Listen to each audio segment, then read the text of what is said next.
So we finished the tshuva of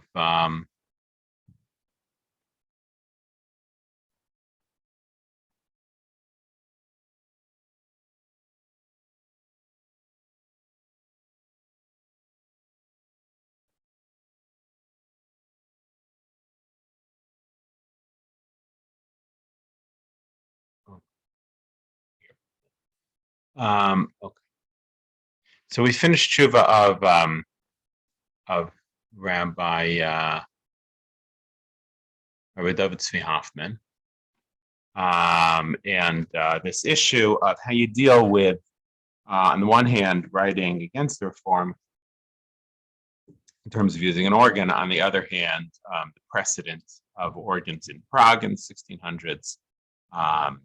The general question of, is this chukos hagoyim, is it imitation of the non-Jew?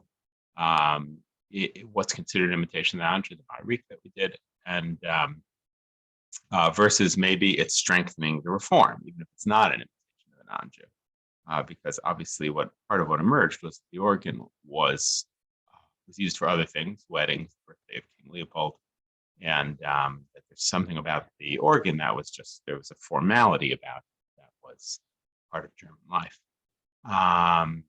So this is, obviously, so almost all the tshuvas that we saw, I mean, some of them said, you definitely can't do it on Shabbos, even though the Shulchan Aruch, again, doesn't seem to have such a problem with that. But maybe you could do it on weekdays, and David Tzvi Hoffman, obviously wanted to consider that because his students' job was at stake, but in the end comes out against it. So I wanted to look at some of the rabbis who wrote for it.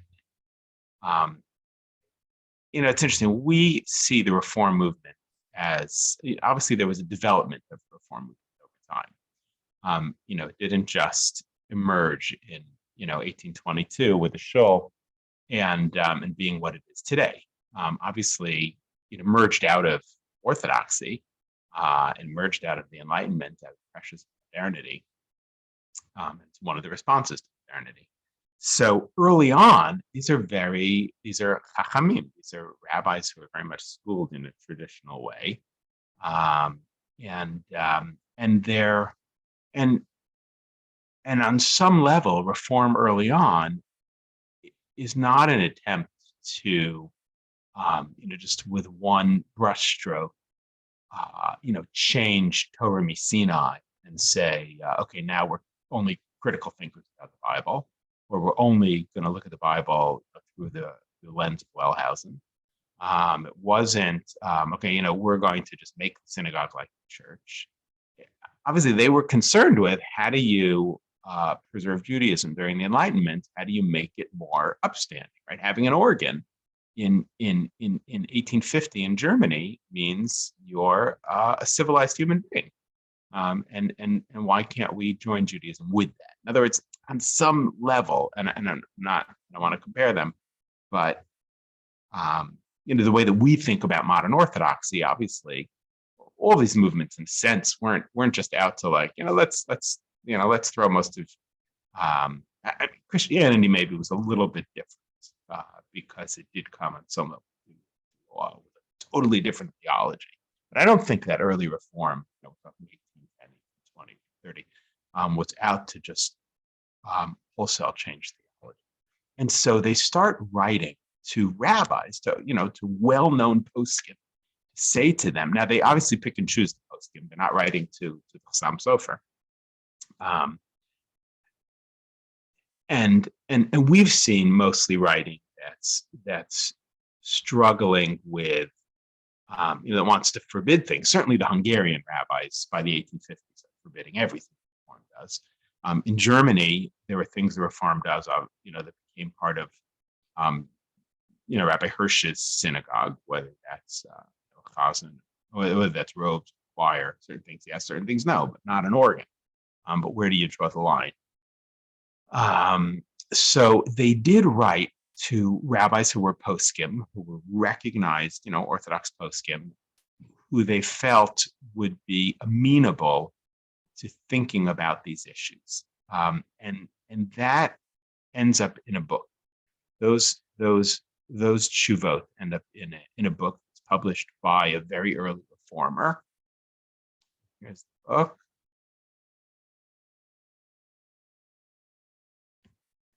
It's called, it's fun, it's not what you think it would be called. I actually was able to find it on all entire thing, Google Books from the Princeton University Library. Because it's interesting, it's very hard for me to find because my online sources for books is Hebrew books or Otzer HaChachma, which are not gonna put this book there because it's seen as a reformist book. So it's called Noga HaTzedek, the light of righteousness, and or HaTzedek, or Noga. And here's the front page to talk about. Shelas Tshuvos Meharabanim Hamaorim Hagadolim. These are responsive from the great rabbis Hagaonim Hamafusamim, the well-known Gaonim, Anshe Shem Kriei Eda, leaders of congregations, Hayoshvim Al Kisam, who sit on their chairs, L'Torah, for Torah. Eirei Hazman B'tzvi Yeshua, right? There's a lot of Halahu Chachmei Ashkenaz Sfardim and Ashkenazim, and here some of them are. It's Shal Shuvas Derech HaKodesh Meharav Hagona Chacham HaKolel Shem Tov Av Bezdin Nasi Yisrael of Livorno, Rabbi of Livorno. Then the Rabbi Yaakov Chai Rekanati of Verona. Right, so you have Ashkenazi and Sephardi. The person who wrote the Shalosh Tshuvos Kinas HaEmes, Rav Aaron Herner from Arad, which is in Hungary. There's a Hungarian rabbi here. And he wrote all these other books of Tshuvot. And then Rabbi Moshe Konetz from Uban, who wrote the book Bar Yochai. Here's a picture, and this is published in 1818 in Dessau. 1818, right? That's significant because the Reform movement comes together in 1810, but it doesn't build a synagogue till 1820. So we're talking very early. I mean, they really have not made, right? And like the rabbis of Hungary don't make public declarations against reform until the 1850s. So we're talking very early, right? And very early on, of course, it's unclear what it is exactly. Here's a picture of Rabbi Konitz, with one of his Sfarim, Hamitztaref. And so who is he? He's very much an Orthodox rabbi. He's very much a posek. But obviously they are choosing for these questions. Right. I mean, we know it today also, right? In other words, if you want to, you're struggling with agunage and you want to find leniencies to be able to free up agunot, or maybe you're struggling with, right? These are current issues, struggling with women's leadership, or you're struggling with 500,000 Russians who aren't halakhically Jewish, and what's going to happen in the next generation? Can we rely on leniencies to convert them somehow, even though they're not? So who are you going to go to, right? So you're going to choose which rabbis you ask, because you already know kind of which rabbis are going to be amenable to this and which are not. That's exactly what's happening here.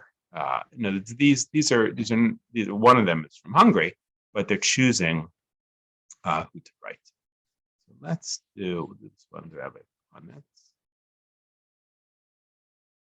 just to see, what's their language, how are they approaching.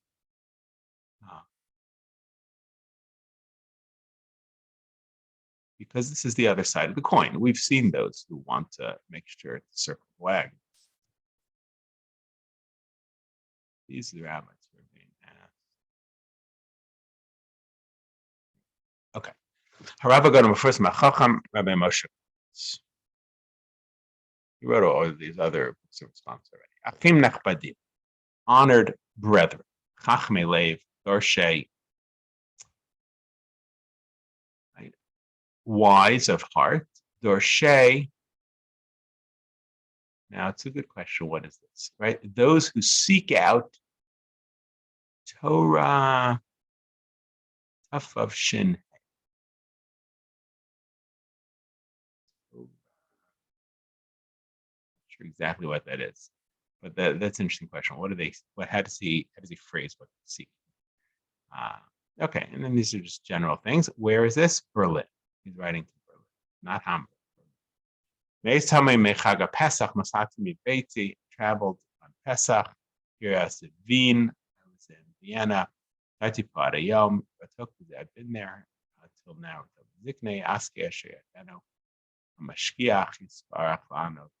And he's talking about how he didn't have time to respond right away.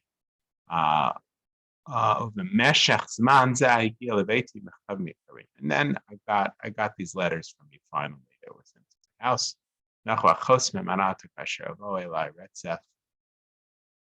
Harav Nikrav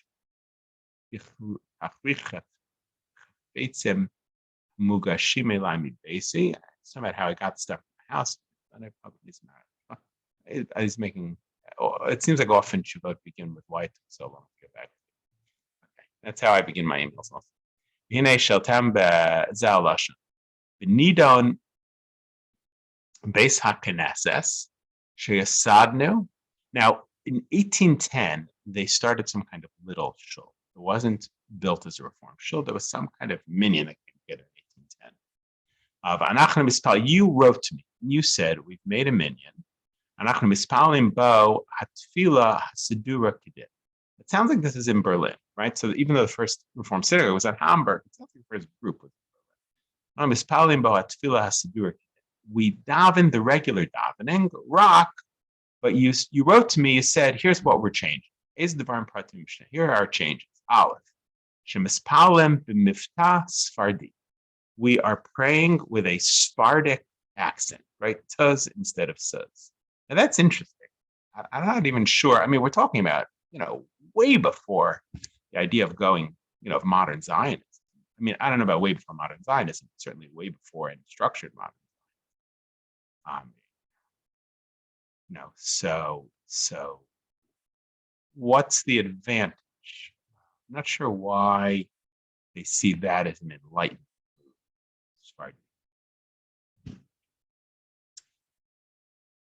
And of course, early reform also was, I'm guessing, maybe it was a way of getting away from, Eastern Europe. Maybe it was a way of going back to something, right? What they're, on some level, what they're saying is everybody's trying to say we're doing something authentic. And maybe there's a sense of we can be different and authentic by going back to the back to Sinai. Beis Hashatz Matchil Acher Gol Yisrael Hekaf Atfil B'Kamra Mibli Tfil Sachshkal. They made a Hecha Kedusha for every davening. It sounds like they don't do a silent Amidah.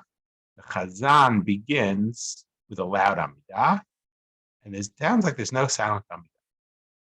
Now that's not crazy, right? Because we know that the purpose of the loud Amidah of the Chazan is because people didn't know how to daven. So, it's not that there's no room for that in halacha, but it's a change. Mizmorim kamashirim tehilas tishbachas l'kol ugav, and we sing certain songs to God with an organ. How do we do it? It sounds like it's on Shabbos and Yom Tov. Maybe it doesn't say that, but I'm assuming. But we do it through a non-Jew. Non-Jew plays the organ. Now again, that feels very reform, but it's not crazy, because in Shulchan Aruch it says you can hire a non-Jew. Elaheim divrech. So he writes, this is what you asked. Here's the Hein Tfilas Yisrael Olos El Kisei Rambani. So the prayers of the Jewish people go up to God's throne. Yoser Misheva Chalakim Mivta Sfardit. There are more than 7, aspects to Sephardic pronunciation. Mat Mechel Kashminit b'Mivta Ashkenazit. And I guess the 8th one is Sephardi or Ashkenazi. Ein Sefarot lahamon achenu hayoshvim b'tumam Tripoli Hach Morocco. In other words, you have Sephardim in different places. V'chol Galilot Africa of Europa, or a Tugrama, Tudrama, or Italia. Right? So you have Sephardim all over. Kulam Shem Hashem Mikabim Miftasfardi. They all use Sephardic pronunciation. Tiugamatem b'michsatam v'yakshev Hashem v'yishmat tefilachem v'asher shama kolachenu elah. So he says, okay, what's wrong with Miftas Sephardi? What's wrong with a Sephardic pronunciation? God hears the prayers of the Sephardim. God will hear your prayers also. It seems obvious to us. But of course, right, if you see that as a reform move, now, it seems obvious to us, right? But if you go into, a Shul in Borough Park and you start praying with Mivtah Sephardi, here at Kesher Israel, whatever your Mivtah is, whatever your pronunciation is, it doesn't matter to us. But, you go into a Haredi Shul and you start praying like that, they would suspect that maybe you're a maskil, maybe you're from the Enlightenment. And even today they would. They'd be like, well, are you a Sephardi? If you're not a Sephardi, what's going on here? But he does, he's judging this as it is, which is, God hears the prayers of Sephardi pronunciation also. And he says, really, even here in Eastern Europe, it's not such a new thing. Shkam zezman lo kabir asher chayau tanu dimiona gona chasid Nissen Adler was important. Who erech tfilotav that it's tfilotam b'miftas Sephardik no. He used Sephardic pronunciation. And in his merits, we can do that. So that's interesting. In other words, right? That's the question: is how do you view something like that, right? So, is there anything wrong with Sephardic pronunciation? Of course, there isn't. God's going to hear your prayer, right? But I'm imagining if you ask Sam Sofer, can we use Sephardic pronunciation? He would probably say no. He would probably say we don't do new things. We don't change things, right? That becomes the issue because it's really a much bigger issue. It's not really. Because the question is, do you treat this as a purely halachic question of this issue? Or do you treat this in the more general context of this is a slippery slope to reform? Right? It's the same for us also with all these things. Right? It's the same with right now. Should you hire a woman as a leader, and what should you call her? Does God really care if you call her rabbi or rabbinit? Probably not. But because rabbi today doesn't mean, it just means teacher. Really, is there anything halachically wrong with it? It's hard to say that. But it's an enormous hurdle if you want to call her rabbi or rabbah, whereas rabbinit's a little bit easier. That's what we're struggling right now with Kesher Israel. We're going to launch a search soon. But that's all right. It depends how you look at it. You look at it in the global context of what it might represent and what's the free slope might be, or do you look at it as the question, just the purely halakhic question? So right, these are rabbis, obviously, that they're writing to that they feel are going to answer this the way it is, not look at the bigger picture and be fearful of slippery stuff. But tefillah b'lachash, prayer silently, mishpat katufa. It says in the Gemara, mipnei matik netefillah b'lachash, v'ama adonai hatviu, be'ereinu atov. He says, I explained this in my book, Bar Yochai. Even though we find that everybody davens silently, and other religions also daven quietly. We don't want to separate the Jews from other religions.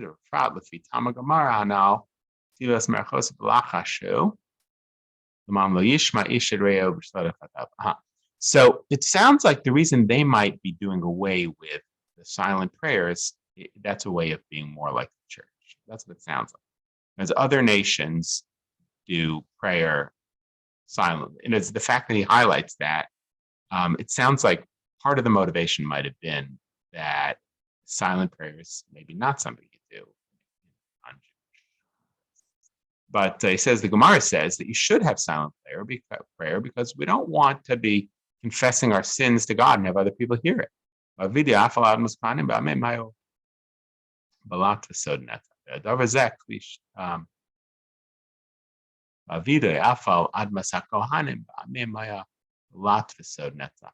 He doesn't seem to give in on the silent prayer. He seems to think you should keep silent prayer. And he does mention here that other nations, other religions have silent prayer. So it doesn't make you so different from other people. It's interesting. He already sees what they want. He knows that they want to be like other people. But he says, what's wrong with silent prayer? The Gemara wants it, and it doesn't make us so different from the Christians having silent prayer. That seems to be what he's saying. So it's funny. I mean, he's a bit of, in a sense, he comes off as a bit of an enlightenment figure himself. Because he realizes, I mean, he sounds like he's very amenable to it, but trying to do both. Okay, we'll see some more. Have a good day. Thank you. You as well.